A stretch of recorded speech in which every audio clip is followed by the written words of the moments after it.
as we get started. I want everybody to put in the chat so that we have some data, any listing objections that you're coming across. And these could be in setting up the appointment or more specifically in your listing conversation. And at the end or towards the end, we're going to go over the objections that you guys put out there and automatic responses that we should be programmed to come up with. All right, team. I'm going to give another minute for everybody to come on.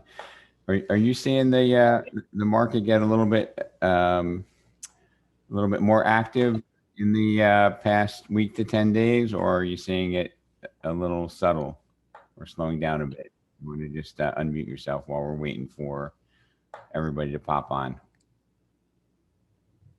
I'm starting to see it get more active. The buyers that were kind of slowing around are picking up a little bit more, and it seems to be inventory is starting to slowly creep back up. Okay. Yeah, we're seeing a lot more listings hit the market now. So you're saying inventory is starting to pick up, and that makes our buyers a little bit more valuable, right? Exactly. Is anybody not seeing the inventory improve by a little bit? You know, Rob, Maria had some stats at her meeting last week. I found it really interesting. Monmouth County had a 20% more, there was like almost 1,000 houses versus 600 houses on the market. I think there was 20-something% more houses. The prices were up 10%, but the days on the market was down 30%. So it was crazy. It was almost like even more inventory. They're still flying off faster, which I thought was a really cool stat. I don't know if that's specific to her county, but that was a surprise to me. Gotcha. Let me put something up here, which kind of speaks towards that, Bruce. And I see that in the office. We had far more listings than we had sales. Eventually, they all have to even out, right? Somebody has to bring us. Somebody has to bring us the buyer. Change this view here. All right. So here is a housing inventory chart. I don't know if it's because of my search habits and what I look at, but I'm constantly getting bombarded with updates. And this is sending a similar message to what you're talking about. And if it will load here, you'll all see.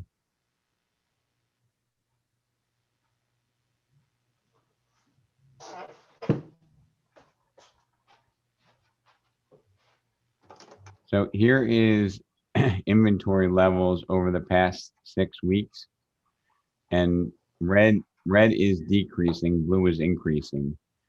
Notice the very notable change in the past 6 weeks versus the past 3 years, which was all red, right? All inventory shortages. For example, 71% decrease in Southeast Florida, 58% increase in North Jersey, 60% increase in South Jersey, 58 increase in Long Island. Okay, so we're seeing 3-year inventory, which is pre-pandemic, to now we're seeing tremendous shortages. But over the past 6 weeks, we're seeing almost every market turning the corner with inventory coming up. 8.8% more in New Jersey. Southeast Florida is -1, so it's basically flat. But I think this data is probably, by the time they aggregate it, 2 to 4 weeks behind. So we're all seeing that inventory level starting to tick up. And I think that's going to be a really essential core part of our conversation when we go into Florida traditionally is behind.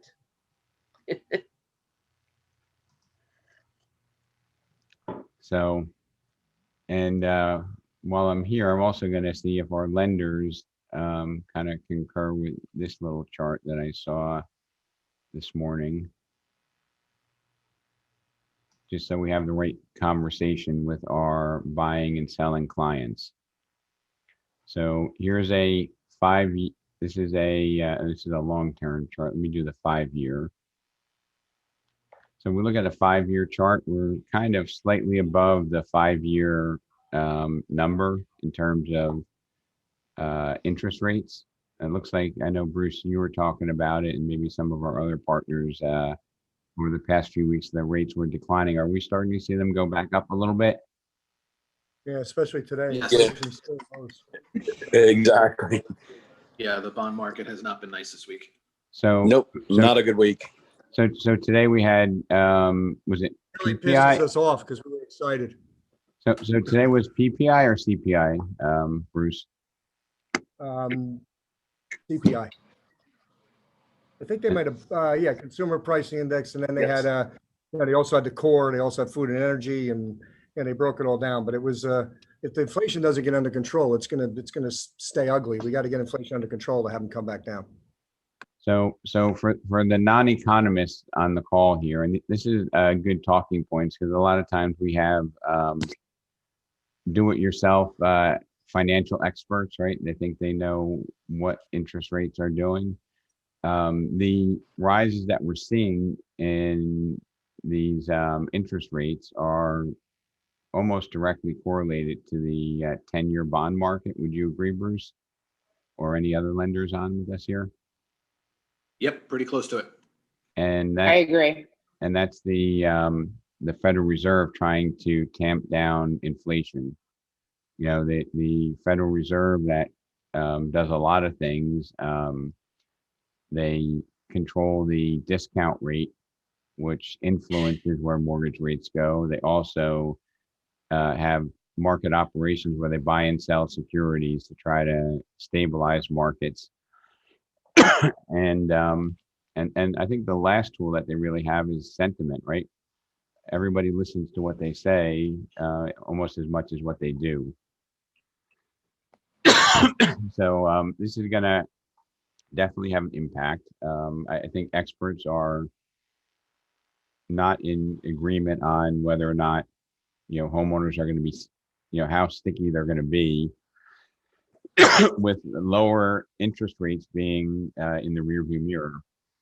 And I think what we're talking about here is if somebody has a 3.25% interest rate and they want to, do a trade up or a trade down, it might eliminate a lot of the savings if you're trading down because your interest rate would be going up. All right, does that make sense to everybody? So those are some of the headwinds that we have, in the market going forward beyond just higher interest rates. It's the transition from lower interest rate products, which they probably have, to a higher one. And I know Redfin had done a calculation across all their markets, and I believe this was about 3 weeks ago, maybe 2, saying that with the rise in home prices and the rise in interest rates, the average mortgage payment for a home buyer was up by 40 or 43%, which is pretty significant. And another piece of data that I saw, right, cherry picked out, was for a while, all the consumers were paying down their credit cards.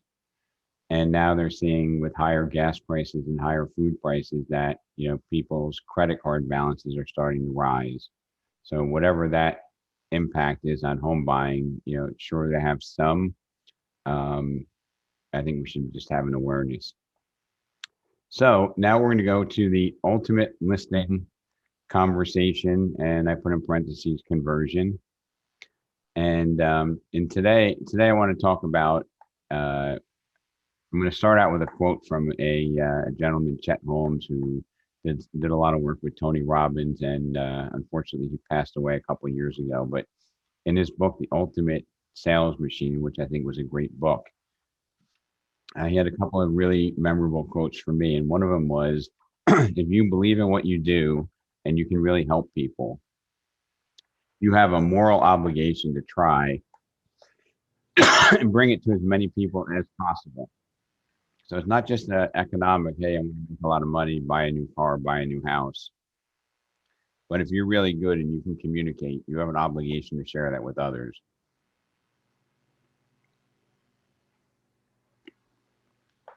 And the next piece here is something that I want to talk about before we even go into the meat of today's topic, which is without consistency, nothing happens.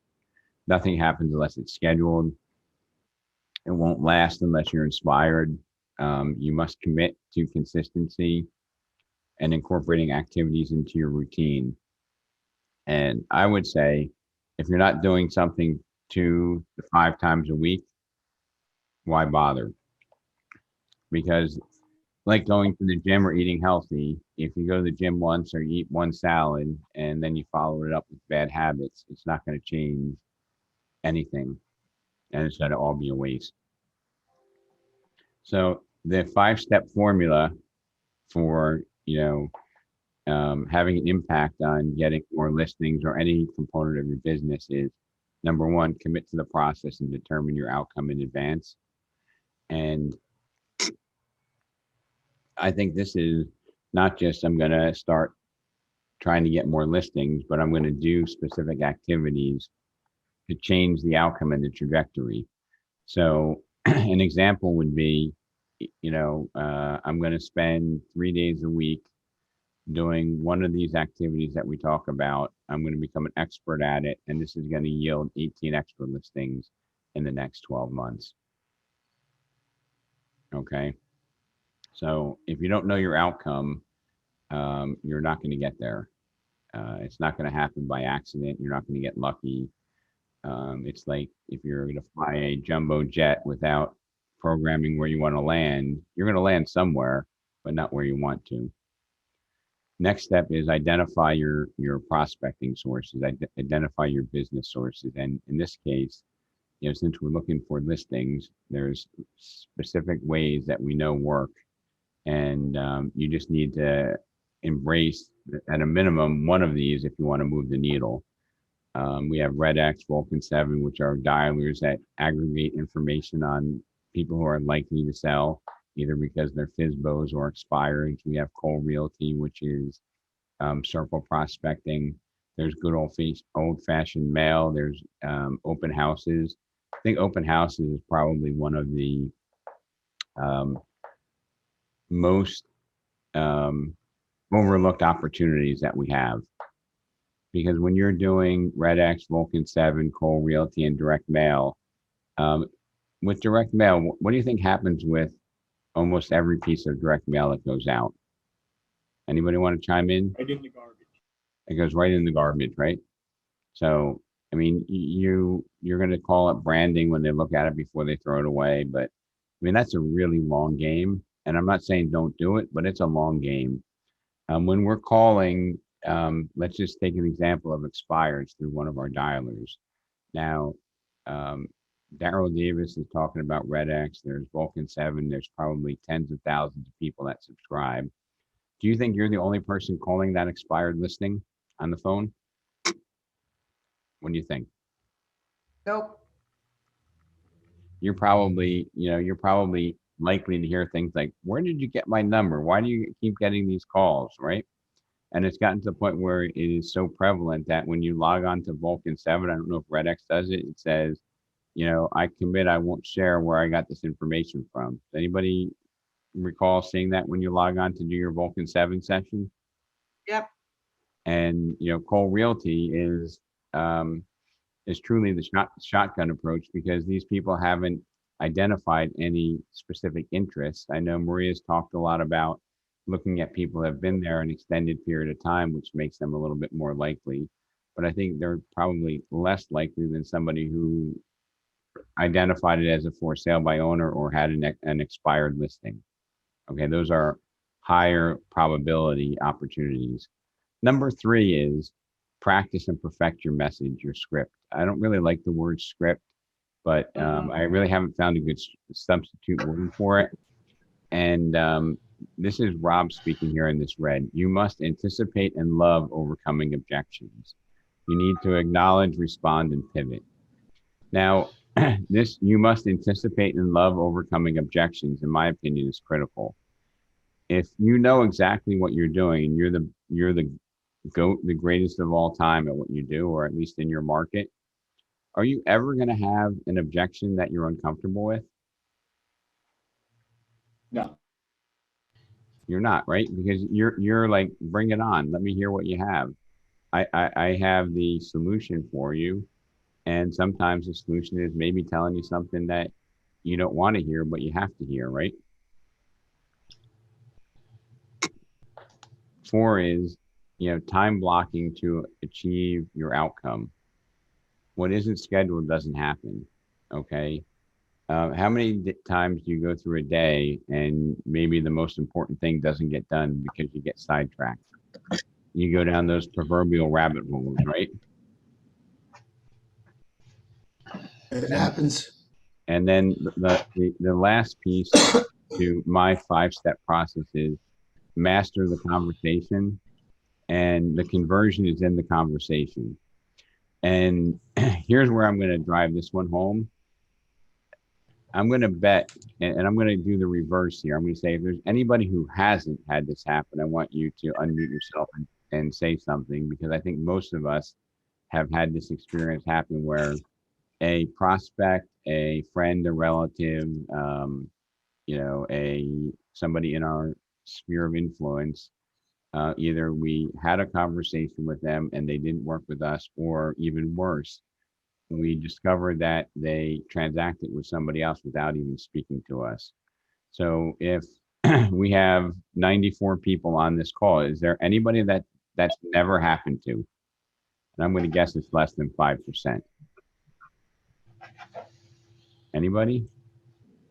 So if that's happened to the majority of us, what I'm going to say is it's not our skill, okay, and it's rarely our knowledge, but what it is our ability to communicate how we can help solve that problem. Okay, the key to getting the business, the key to having it work every time, the key to overcoming objections is having the confidence and the strategy to communicate the message to the homeowner or the home buyer. Does that make sense?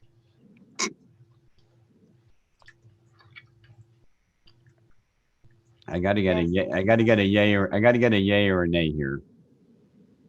Yes. Right? Because that's Yes. incredibly frustrating when you have an opportunity, especially when they invite you into their home. We meet with them and they're not picking up what we're putting down, right? And it's not because we don't know what we do, it's because we don't have the right strategy to communicate that. That's my core belief. Okay. And we shouldn't be reinventing the wheel, because this has been done before us, and we should be riding on the shoulders of champions who've figured this out for us in the past.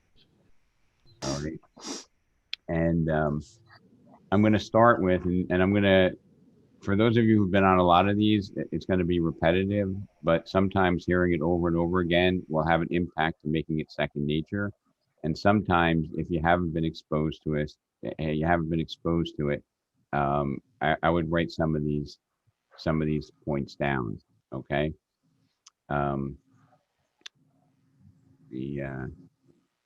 Hey, Rob, are you recording this one to put up on with the other ones? Yes, I am.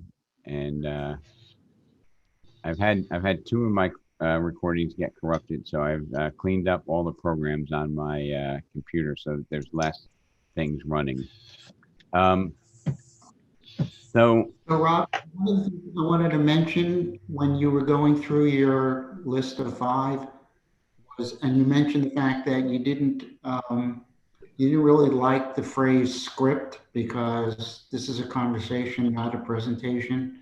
right. And I think that the way I think of it is, rather than script, is I have an outline of, so I know what I want to cover during my conversation with the seller, so that even if I get off track because suddenly they ask me a question that, I'll get to it later, but they want an answer to now. I need to stay in control of the process. So I can look back at my outline and see where I was and pick up right from there. I like that mindset, Robert, and I'm going to interject something here, which I know you do really well, which is when you're having your conversation. Okay, a conversation is a two-way communication, not a one-way. And we have a tremendous benefit by having an opportunity to engage. And what I've seen the masters in this industry do, who serve their clients at the highest level, is they communicate information, and rather than repeat it back to them or telling them how to proceed with that information, they provide information, and then they do like these trial closes to see how let's focus on a home seller now, how the potential listing or the potential homeowners are going to respond to information, right? And for the almost 30 years I've been doing this, I've seen really smart, really educated, really well scripted professionals go out to meet with homeowners, and they go out there with a presentation, a pitch, and they say, based upon all the attributes of your home is worth 670 to 685,000. Here's all the comps. I did all the homework. Probably the smartest person in that market, right? And they say, here's what I'm going to do to market it. This is the price I recommend. And when you do that, the homeowner is only partially absorbing that information. Let me mute everybody else. Homeowner is only partially absorbing that information. And it's like, let's see. It's like the Charlie Brown thing where it's like, want half the time, because they're not fully engaged unless they're communicating back to you, right? So if you're giving them information and you're giving them an education, okay, it's not enough to say, hey, here's what I think your house is going to sell for. Here's what I recommend introducing it to the market at. Because a couple of things happen. Number one, you're taking away decision-making authority from the homeowner. And one of the decision-making authorities they have is whether or not they even want to work with us. Okay. So if we give them information, we share a story, we talk about how the outcome is influenced by the way that we position and introduce the home to the market. We give them the obvious choice, which is hopefully the right choice to get the home sold. I don't know if Audrey is on the phone. Audrey Potter Plummer, are you on? Maybe she's not. But Yes, I am. okay, so Audrey, we had a really enlightening experience. Our Tuesday session kind of got a little bit off the rail and the recording didn't work, so we re-recorded it with Audrey's example. And Audrey, tell us about the home that you had listed, how it was listed before, and what we discovered. Well, the house was listed before by someone else at a higher price. It didn't sell. The price at the listing. The price was $650, right? Yeah. This was a house. Then, this was a house listed in New Jersey. The list date was July 20th of 2020. It was 4 plus months after the shutdown, while the market was really heated up, and it was listed for $650 for an entire year. And how many offers did she get for that price? She didn't get any. I don't know what happened. She got no offers in 12 months. Audrey came in and recommended a price of what? $575. $575, which was auction style pricing. And ironically, how many offers did you get when you had it at $575, Audrey? Well, I was supposed to have an open house, but I got 4 offers before, so I didn't bother. All of them were over 6. And what was the highest? 656, I think it is. So here's somebody was on the market for 12 months in the MLS on Zillow, had every chance of getting a 625, any offer, 650, got zero. Okay. I'm sure the agent wasn't as good as you, Audrey. That's part of the impact. But a larger part, I think, is the way that you position the home to sell. So you got her an offer of 656 in 4 days without even doing an open house, while the prior listing agent had it on at 650, got zero offers in 12 months. I want everybody to digest that, because if our sellers all understood this story, would they ever overprice their house? You know, would they? You know, I'm looking at you, Ron Schaefer. Would a seller ever overprice their house if they really understood this story and took it to heart? I wouldn't think it likely. Right. So our mission is to communicate to them how properties behave. Now, this story even gets better with Audrey, because what happens is when Audrey gets it under contract, there was a oil tank issue and the property was contaminated. Right? Now, the homeowner cleans up the oil issue, is going to put it back on the market, and goes to Audrey. Let's list it at 650 because we know we got an offer at 650, completely forgetting about the year where that 650 got her nothing. And Audrey, can you fill it in from here? Sure.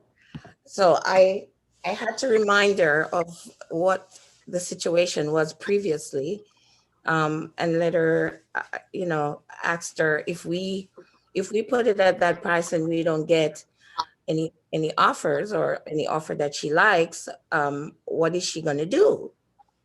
Or what if she doesn't get any offer? Then she says we'd have to reduce it. And I said, and what happens when you reduce it? The same conversation we had prior. So she said, well, maybe they will give me a low offer. And I said, exactly. So that's not what we want. So what do you think we should do? And so she went back to say, okay, we should probably list it lower again. So that's what we're doing now. Listed auction style, not lower, auction style, which is what you meant, right? And yes, here's the work that Audrey was kind enough to let me do for demonstration purposes. Was 52, what's the street address? Gilbert Place. So this took us about 35 minutes, and it took us longer because I was explaining the whole process for everybody to be able to duplicate it. But if we look at this, is what we came up with. We came up with all the homes that sold in 10 days or less sold for a 16% premium to the list price. And the homes that sold over 45 days sold at a 3% discount. So when you share this with a homeowner, where do you think they're going to want to list their home if we're communicating effectively? And the answer is going to be, they're going to want to list it at a auction style pricing strategy. And I even did, not that the MLS here, as much as it does in Florida, has the square footage, but just to put a cherry on top of the sundae, I looked at what the selling price per square foot was in this particular area, and it was 267 a foot, which equated to 587, and the 575 to 599 starting price would have a penalty of about $100,000 if we price it incorrectly. So I think you had some pretty good ammunition. I think we did some good work. I know one of the early questions that I saw in the chat was, pressure on commission rate.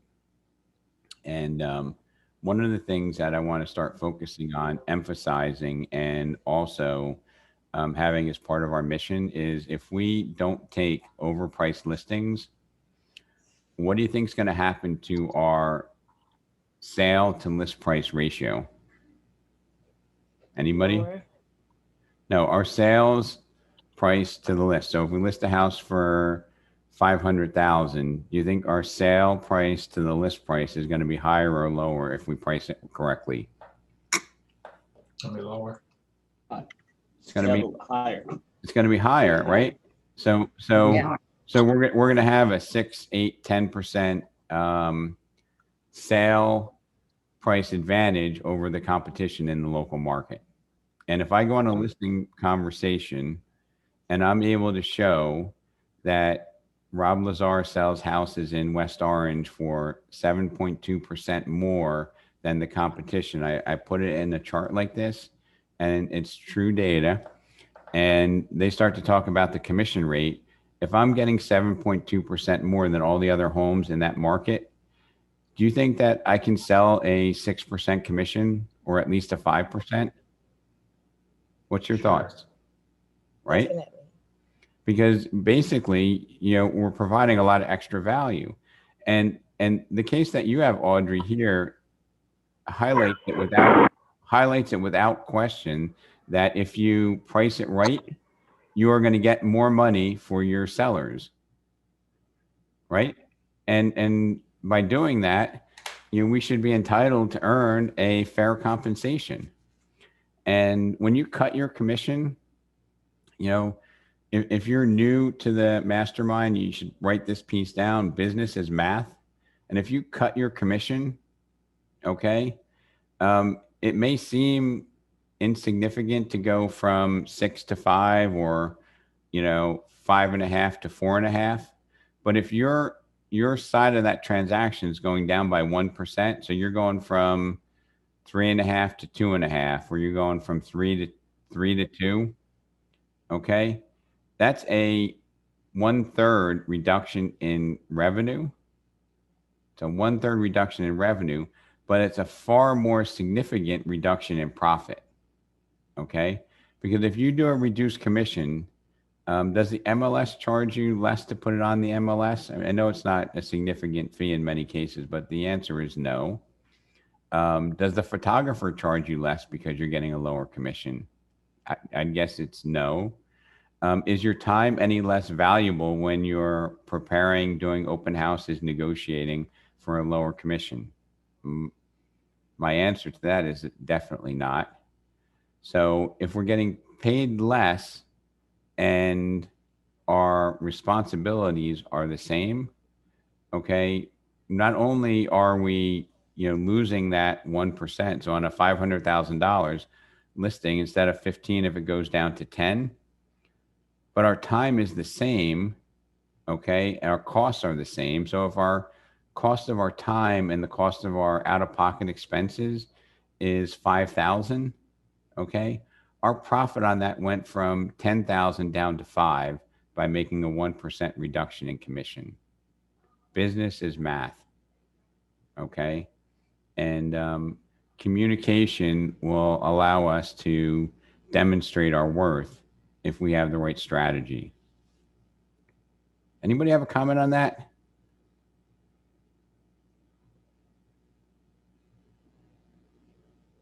Come on, somebody has a comment on that. So if For we- sure. The best pilot gets to get paid the most, the best doctor gets paid the most, and the best attorney, they get paid the most and not the least. So Right. we should step up with that service and with that results, and certainly we can get more money for what we do. Yep, and you can invest in marketing, growing your business. I understand maybe some people in the real estate industry don't appropriately fund their retirement, do things that they really want to do. And if you earn what you're worth, you can take all those, you can make all those activities or all those necessities a reality. Okay. So that's Also, go ahead, Colleen. I've also always found that when you don't value your worth, your seller won't value your worth either. And the tendency is if they can beat you up on commission, they will beat you up on everything else you try to do for them. They don't they begin not to value your expertise. You have to value your expertise. You have to go in there knowing that there's nobody that can do the job better than you. And Yep. then you get them to believe that. So that reminds me. That reminds me to, and I forget who said this, but if you go on an appointment, and it doesn't matter what the appointment is for, if you don't believe in yourself, it's soon to be unanimous. Because if you don't believe in what you're doing, how can you convince somebody else to do that, right? So you can't shortcut the process. I'm going to say a couple of things that will help us avoid some frustrations in the listing game, the game of getting listings, growing our business through smart listing. A listing appointment, not presentation, is the conversation that occurs at a meeting between a qualified home seller and a competent professional. And sometimes we go on listing appointments where they never list, and that will burn us out very quickly.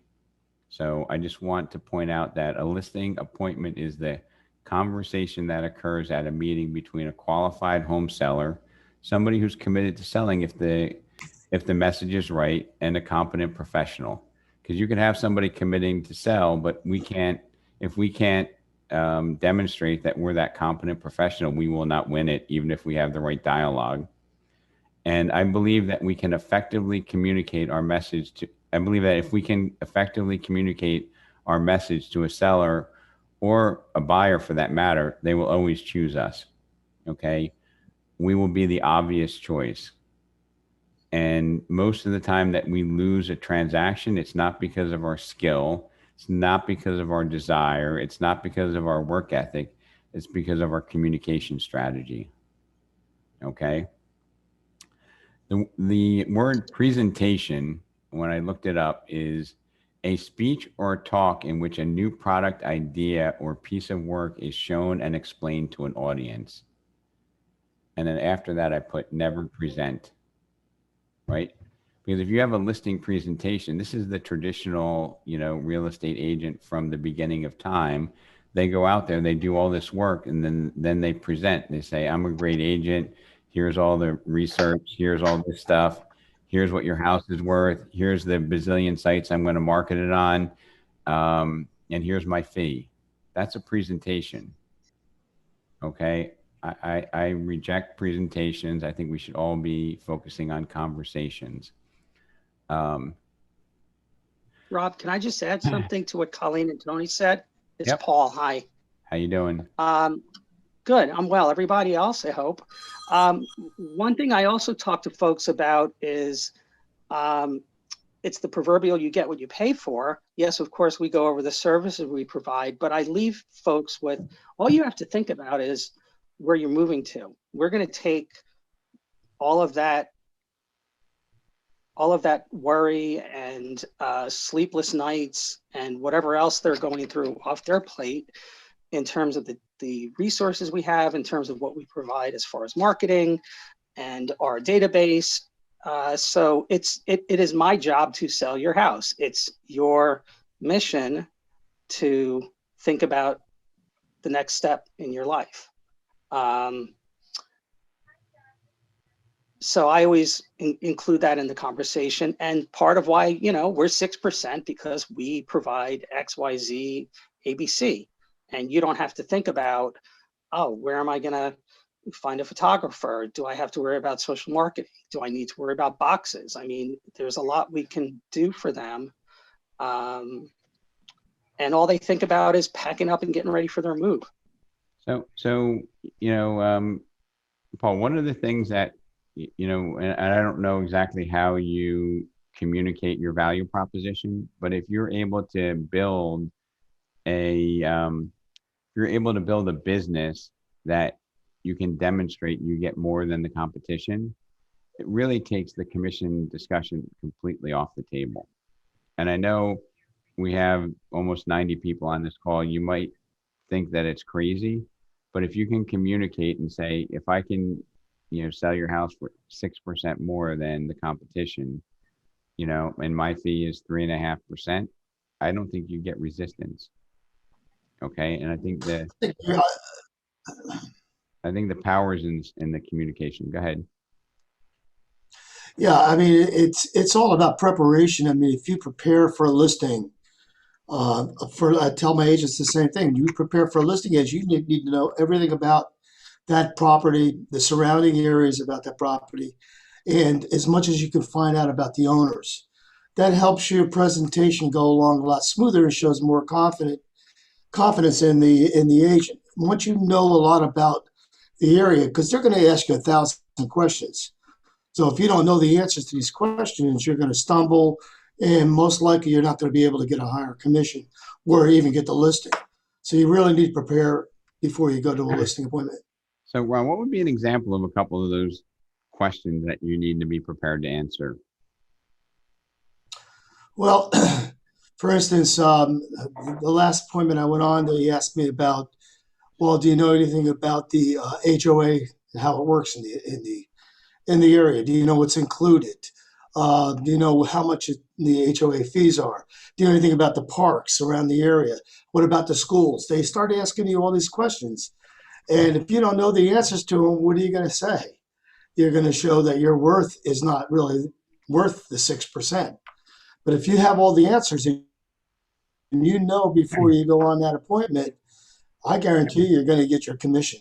I mean, very seldom do I have to negotiate my commission because I put everything on a net sheet, show them all the numbers, and that's it. I get a $5.95 transaction fee. I usually get 6% commission. Sometimes I have to go to 5%, but I never really take anything lower than 5%, only because, you know, when I go to a listing appointment, I know exactly what to say. I'm prepared for that listing. I know the schools, I know the HOA, I know, you know, all the surrounding area, the restaurants, everything. It helps me out.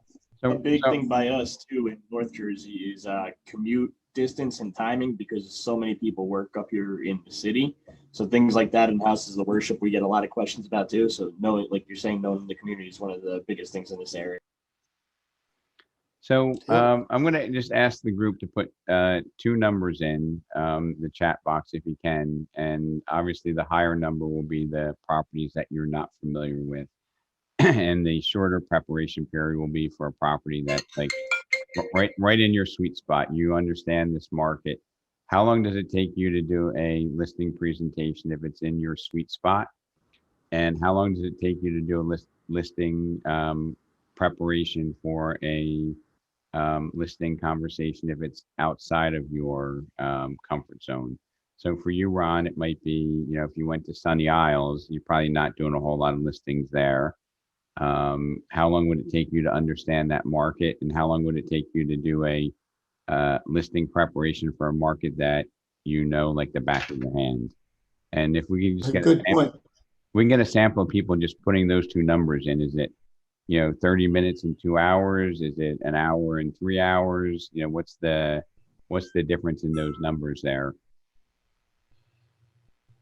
Yeah, that's a good point, because if you don't, many times I get, you know, calls from people in Boca, not so much in Miami, but some of the areas that are not in my farm area or the areas that I know.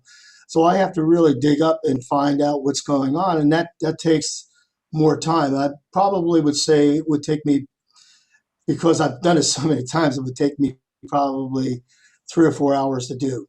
Sometimes even more. Sometimes I get in my car and drive around the neighborhoods and actually see what's going on around the neighborhood, so I can be more educated before I go to the appointment.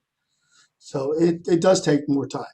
So I'm saying, you know, 30 to 45 minutes if it's in your sweet spot, or 30 minutes to an hour, and then maybe 2 to 3 hours if it's outside of your sweet spot for most of us. I think that's reasonable.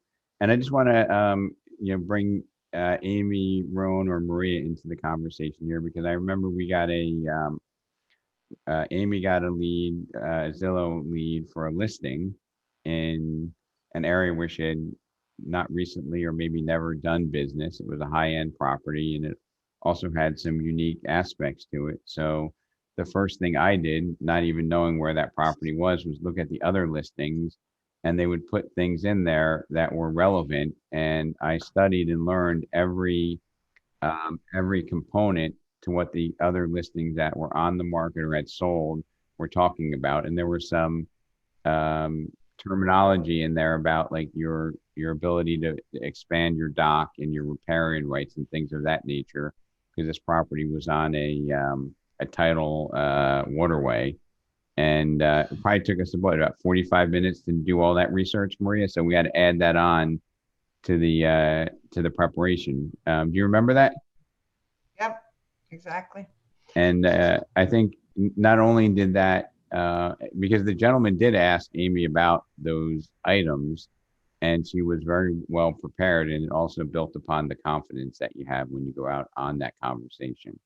And with technology, it's all out there. Okay, if you don't take the time to understand it, having the professional inside view to all this information, I'm going to call it what it is. It's just lazy, and you probably deserve to lose the listing. Okay, if you don't do the time when you go outside of your backyard. Okay. And Ron, do they?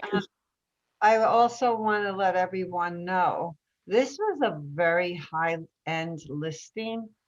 She did not go with any kind of beautiful presentation at all. It was all about the numbers. It was the numbers and the conversation. And I'm going to say one of the words, I don't have it on my presentation here to you guys or my document, but having the conversation with buyers and sellers and asking them, Maria, are you interested in having a strategy where you can control the process? Think about that. Yeah, exactly. Yeah. Like, who doesn't want to control the process, right? And I've never had somebody say, well, of course, I'd like to have more control over the process and the outcome. Well, guess what? In order for us to control the process, it's critical that we get the right amount of activity through pricing and presenting it to the marketplace correctly from the onset, right? And if you have sellers that are stubborn and say, you know what, Maria, that makes a whole lot of sense, but can't we just try $100,000 more? And then if it doesn't work, we'll lower the price. Has anybody had that seller where they? Of course. And how do you respond to them? Yeah.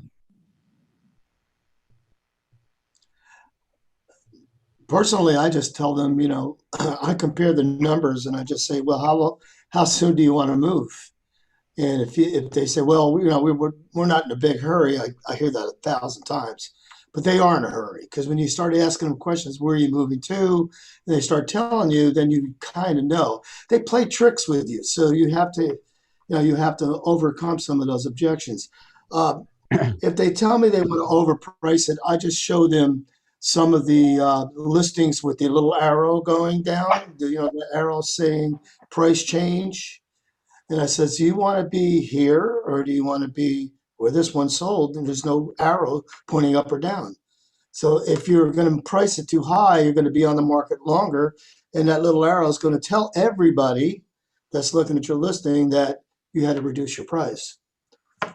I also let them know that they're drastically reducing the pool of buyers they have, because that whole $100,000 difference, you're cutting out a whole population that's looking up to that point.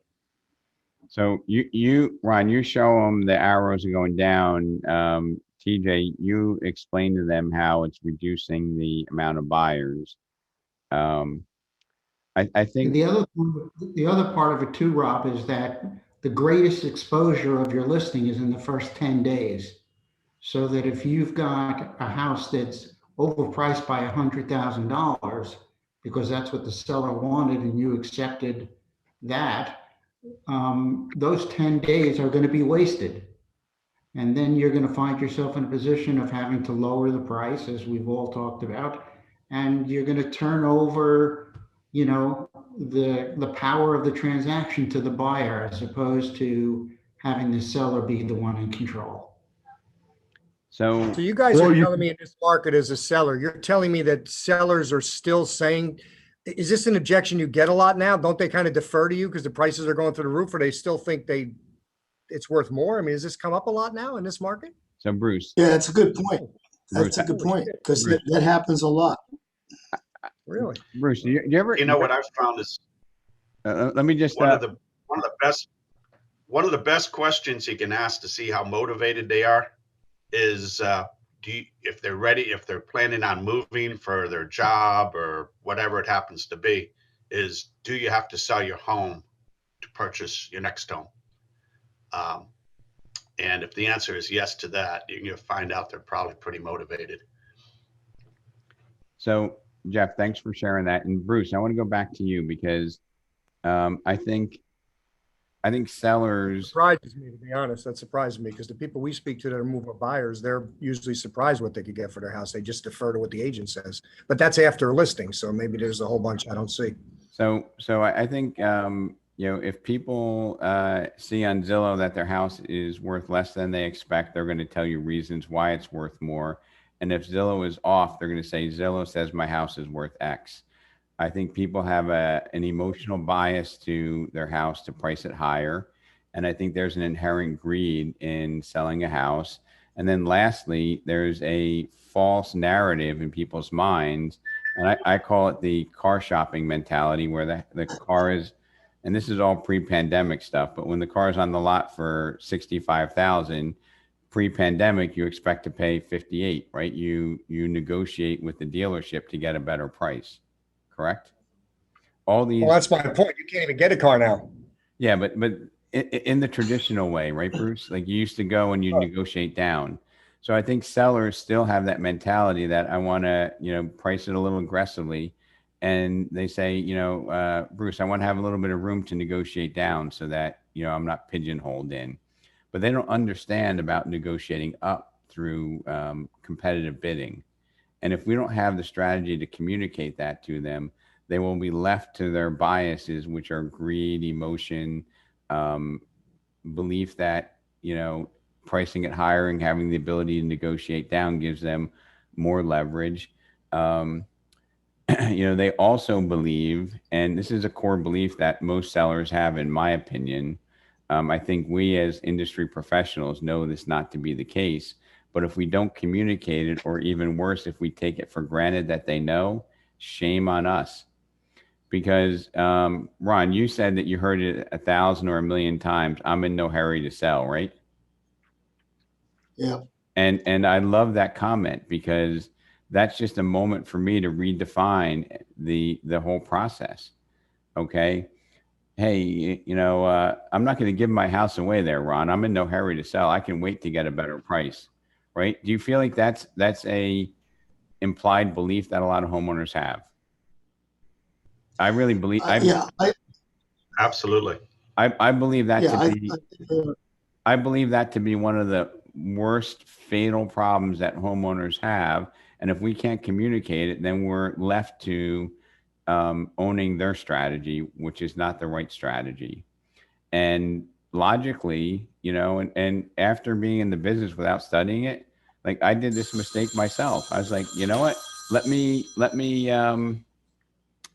price it a little bit higher. Let me wait around for that perfect buyer to come in. Very logical process. And the person who really loves everything I did with the house is going to pay the top dollar. But the reality is that the longer the house is on the market, okay, the less competitive the bids come. Okay. And the best way to communicate this, and if you've been on these masterminds a long time, this is like the 19th time you heard it, I'm glad. It's to have a conversation with, the Ron Piccolo seller and say, hey, Ron, if we price it a little bit aggressively, let's just call it lottery style, and we don't get an offer right away that's satisfactory, how long are we going to wait before we adjust the price? And you be that typical person that's not going to give it away, Ron. Yeah, they usually, if they're real adamant about overpricing it. See, a lot of sellers, like Bruce was saying, a lot of sellers, like, they think that because this market is so hot right now that they can price it, in outer space, or the lottery, so to speak.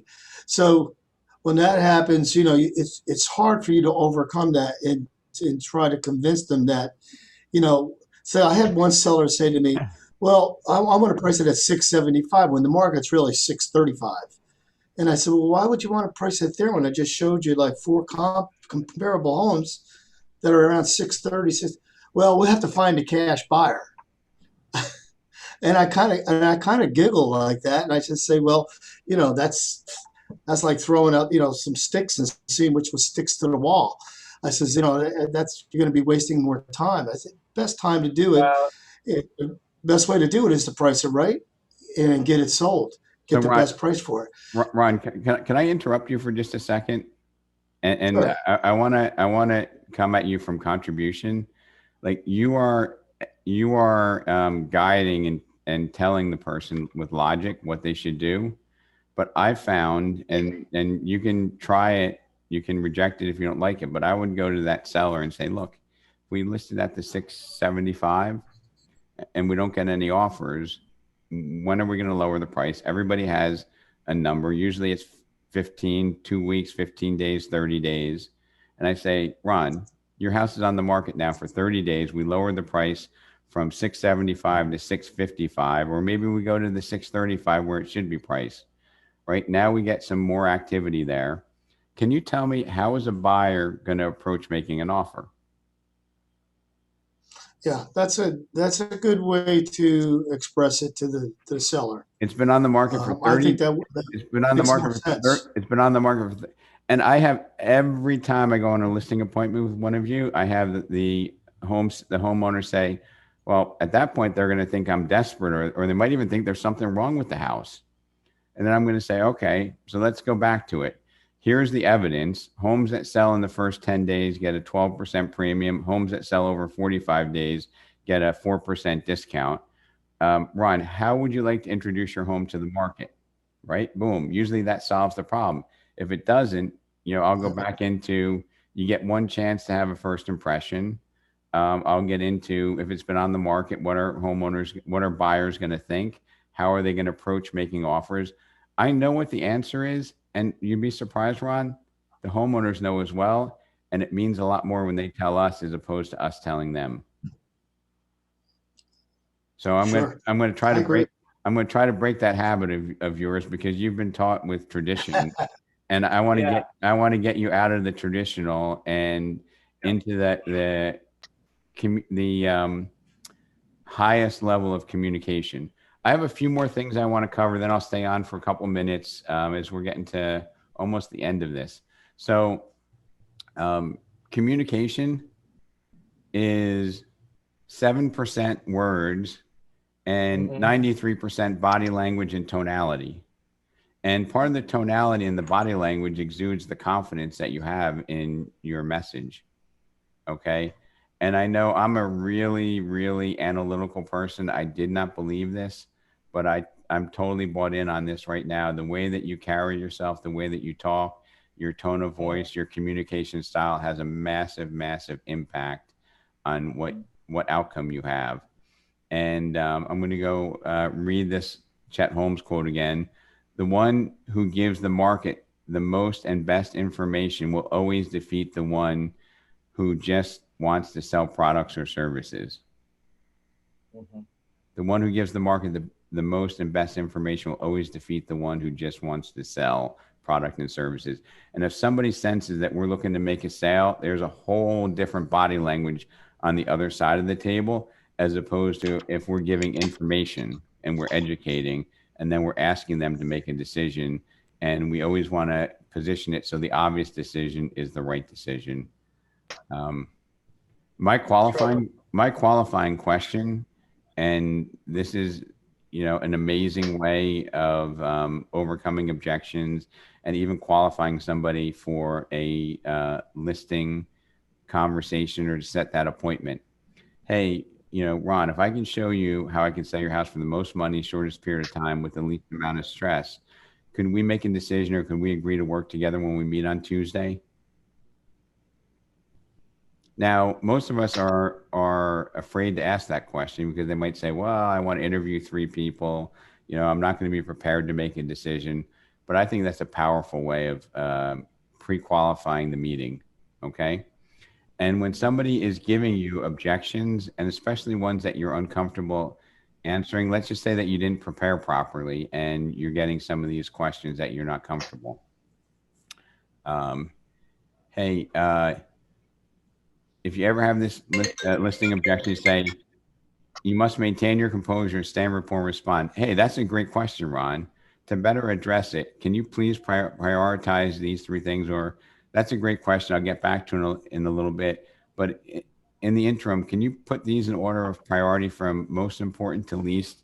You know, and I'll do this. I want you to see the animation here.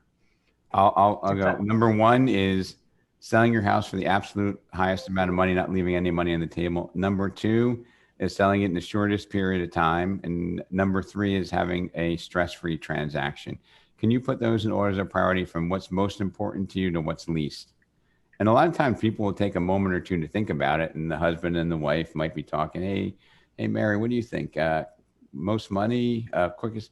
And we want to have no stress, like whatever it is, but the solution's always the same, right? You got to get it. You got to price it right so it sells quickly. You have multiple offers to consider, so you avoid the problematic offer if that's one of the only 2 that you have. Okay. You guys picking up what I'm saying there? Yeah. Well, for sure, because 90% of the transaction and 90% of the listing is that the price. I mean, you can jump up and down, you can have all the balloons you want, but if the property is not priced right, we know that it's not going to sell. You know, people, they think that, oh, you're not doing anything for me. Oh, you just want to sell the property because you just want to make the commission. You know, it's revolving doors. Right. And if somebody Isn't the answer the same for all 3? I would think the answer is the same for all 3. What you're going to do, no? You're right. That's why it's so easy. You take a mental break because you know the answer is the same. And one more thing I want to say, because I was experienced now with both of them. One is that the trick is that right here in Broward County right now, we have still no properties.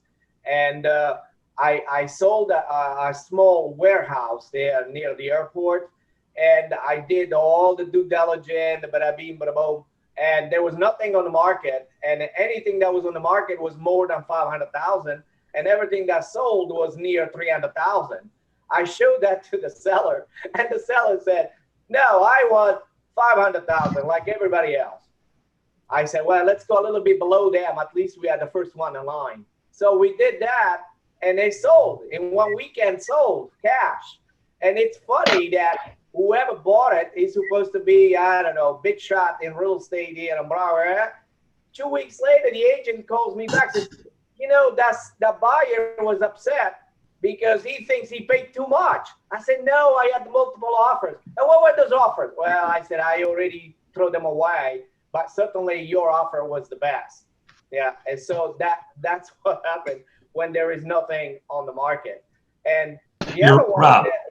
Yep. Yeah. Good. And Okay, the seller Rob, I got was so happy, you know, that the seller was so happy that he got $100,000 more than what they sold last. Fantastic. So Going Eric, back to your objection, Rob, I got something for you. I was speaking to a client today.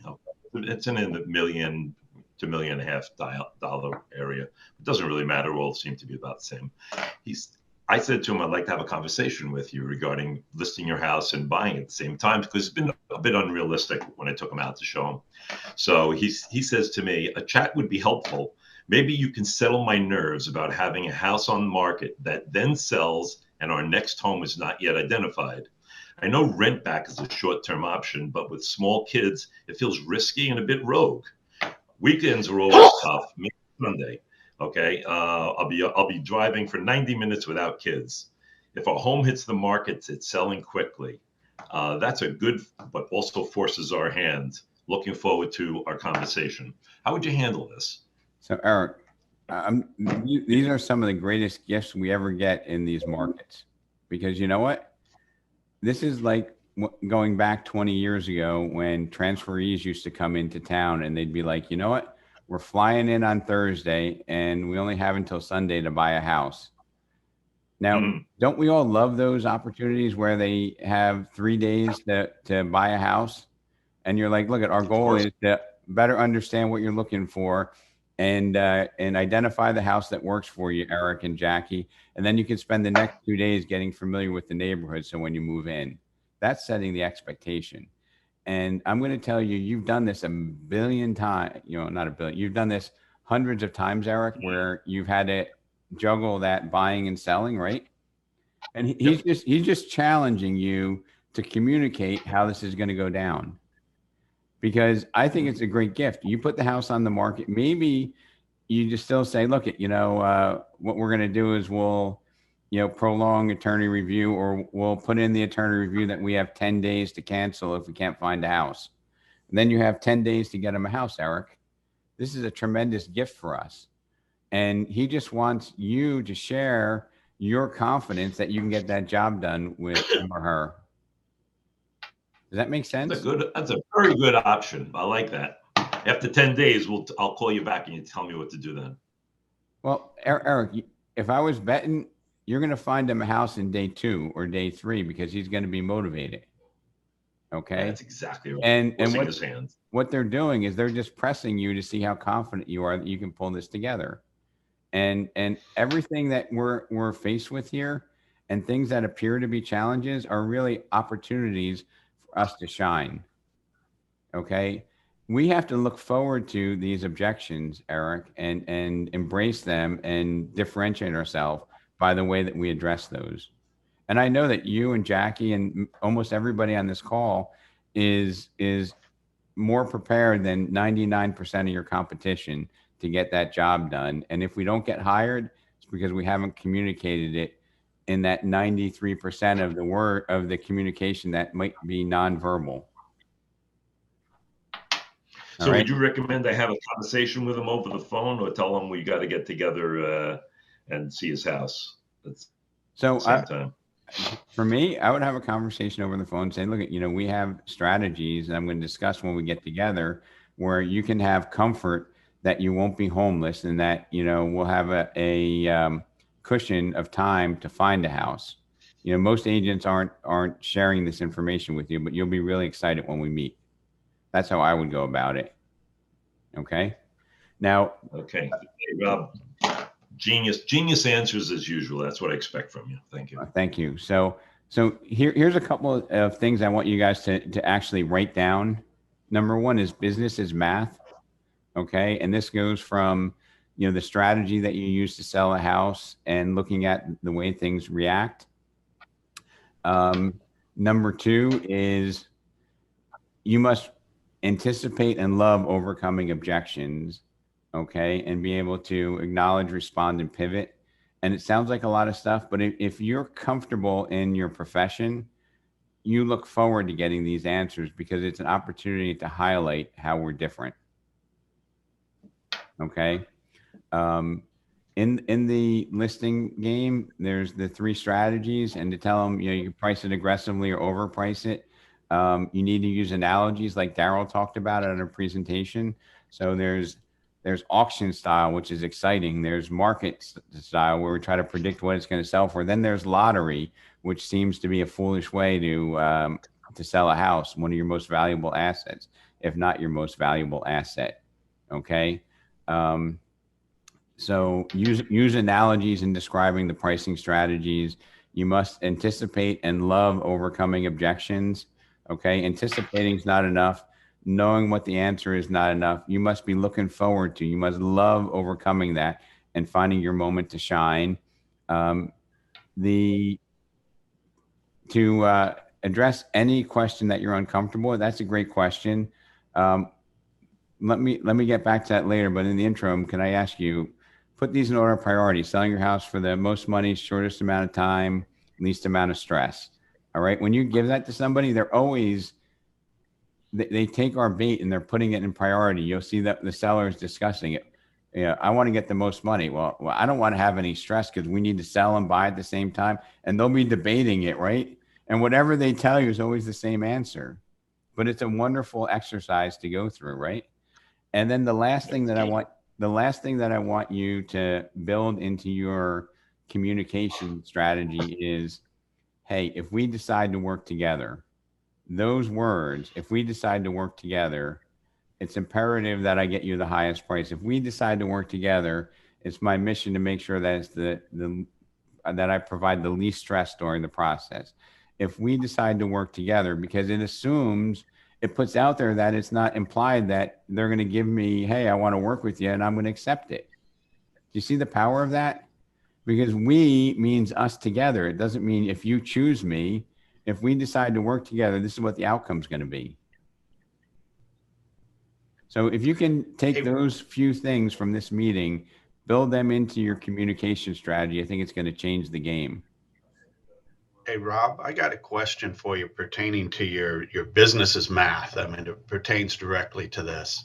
Mm-hmm. And that is, I see these commercials on television quite frequently now. A seller brokerage is advertising as low as a 2% commission for these sellers.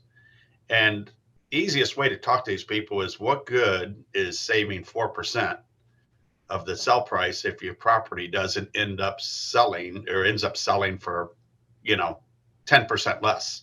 I mean, 4% of 10% more profit is kind of a no-brainer when it comes to math. I'm just trying to figure out how in the world this type of a brokerage attracts buyer's agents. I mean, who's going to bring their buyer to half of 2%? I can't figure this whole thing out. So one of the things, call up Foxtons and call up Purple Bricks, all these companies that went out of business. So first of all, Jeff, that's a great question. And secondly is, don't take the bait. Okay. And if somebody says, you know what, we're leaning towards going with this, ideal agent 2% option, but we'd like to have you in and see what you can talk to us about, right? If you start talking about commission becomes the pivot, pivot in making the decision. But if you say, hey, look, let's put commission on the back burner, I'll get back to that, but I want to talk to you about like some different strategies that we could utilize if we decide that we're a good fit to work together, right? And the power of communication is more than you can ever imagine. And what you talk about becomes important. So if you talk about 2% is not going to get you the most money, agents aren't going to show it, you're just going to go down this rabbit hole, Jeff. If you talk about, hey, if we decide to work together, my last 3 listings, I got 5%, 9%, and 6.5% above the asking price or above what the competitors get. If you're looking for the cheapest solution, then I might not be that alternative. If you're looking for the best pathway to put the most net dollars in your pocket, then we need to talk, right? Right. But when you discuss those alternatives and you try to be logical, okay, you just add credibility to it. Okay. And you'd be surprised at how many times when you just, have the power to control the conversation, Jeff, that it really becomes insignificant. And by the way, those TV commercials, agents sign up for that. There's a 2% option, but they make the seller a sign saying that you're aware, you understand that it's not going to be exposed to the market. You're likely to get less activity and a lower price, but we also have a 4.5 or a 5% solution that you might go for. That's the reality. I don't encourage you to talk about and try to shoot holes in. Well, this is a bait and switch. It's kind of a bait and switch type of program. It is a bait. No, what happens? A lot of these programs, the board had a training on this a while back, that they'll tell you what the commission is, but in the backside, there's a ton of additional extra fees where it comes out to be around 6% anyway. And then you also look at it, they're not selling at as high a price points. That's where the sheet that you showed us earlier in the webinar would also come in there as well. So Rob, so there's actually, it is kind of a bait and switch where it's going to be actually more than 2%, and they're going to end up probably netting less on their sales. Yeah, and less on their sales. And Glenn, I'm going to come back to you in 1 second, but Jeff, I would say, don't focus don't go deep in that. Just say, look, there's different ways that you can sell your house. I want to talk about what value I can provide and show you what I do, right? Because when you start going into how that's a bait and switch, you're talking about the competition, then that keeps coming back into the conversation. Right. And All you right. want to get them out of the conversation. Well, when you're in their living room, there is no competition. The only competition that you have, Jeff, is between your ears. It's yourself. Yeah. Okay. Yeah. Glenn, you had something to contribute? Yeah, so Rob, I think that of all these things are great, and mindset of how you go in is 100% more important than almost anything, right? Because I won't answer calls before I go in. I'll sit in the car and self-talk before I go in, and I go in with one singular notion in my mind, which is I'm preventing them from their next mistake, which means if I don't leave with that listing, they're going to go to the other agent that's going to underserve them. And my whole entire, I'm a W-2 employee of my company, so I don't get a commission. I don't think about commissions. I don't even know what I make on commission, right? But I just keep funneling it in that way. And I think people trip up when you start thinking about commission. And I also I think one time in the last 12 months, I've talked about my commission rate at a listing appointment. Never talk about it. I basically don't discuss it. And then they'll call me up afterwards and go, oh, by the way, I don't think we ever discussed the commission rate. Was that 5.5% or 6%? So, and what's your close rate on an appointment where you sit when you get in the front door? 94% last 12 months. And of the 6% that you haven't gotten, how many of that 6% were ones that you don't want? None. I lost them. I know my mistakes and I lost them. Okay. I was outplayed. And Glenn, I'm gonna read what I started this my document with. If you believe in what you do and you can really help people, then you have a moral obligation to try to bring it to as many people as possible. And you basically rephrase that by you have to prevent them from making their next mistake. But it's beyond the money. And your point, Glenn, about thinking about how much money you're going to make, it really kind of messes with your brain. When you think about I can help them and they're going to be my biggest raving fan, they're going to refer more business to me, it just kind of fulfills that cycle of success. And when you're looking at, one of the worst places to be here is in the scarcity mindset where you need to get this listing to pay your next mortgage payment. You're almost never going to get it because it puts you in a disabling frame of mind instead of a powerful state of mind where you're like, hey, I want to help somebody. I'm going to charge them a fair rate. I'm going to do an awesome job that's second to none. And why would they not choose me? That has to be the mindset going into it. So I hope that this conversation, stretches your imagination for what a listing conversation looks like and gives you another level of confidence in how you can serve your constituents, your clients, because that's what it's all about. Like I live to serve you guys and give you better techniques so that you can then transfer that to your clients and live more abundant lives and do great work for your buyers and sellers. And a lot of what we talked about here, you just reverse it and it works for buyers as well. And, for Eric's point about, hey, what do you tell somebody if they're nervous about the timing? You tell them that you are so lucky that you got in touch with me because I'm going to give you the strategy. And I've been doing this a long time and nobody lives in my basement and nobody lives in Motel 6. So let's get rocking and rolling. Right? I mean, I just love those objections and I'm excited to have them. And if you have any objections, reach out to me directly. I'll share it on the next mastermind. But I just love providing solutions for people that's doing the right thing and helping us live more abundant lives and having satisfied clients. So thank you everybody for coming on. Let's all get some listings. Did you have a question, Maria? Yes. I just want to make an announcement. Everybody keep on the lookout for some emails. I am actually working on doing 2 workshops monthly. One is Prospecting 101. And then the second workshop is getting ready for that seller consultation. those are going to be monthly. So I'm working on the schedule. So hang in there. You're going to get a notification. So, and then a couple other housekeeping items for the Brave that are sticking on is I'm back down in Southeast Florida on the 20th through the 22nd for 3 days. I'm going all out. We'll be door knocking. We'll be making cold calls. We'll be prospecting. You know, I want to see whatever you're up against. I want to help find, you know, solutions with integrity. We have a couple of happy hours up here in New Jersey. I think the 23rd and 24th.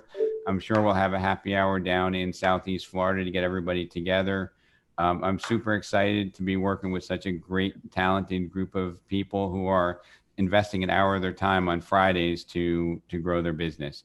So have a fantastic weekend, and thanks for your time. Bye-bye, Thank you, guys. Rob. Bye, everybody. See you later.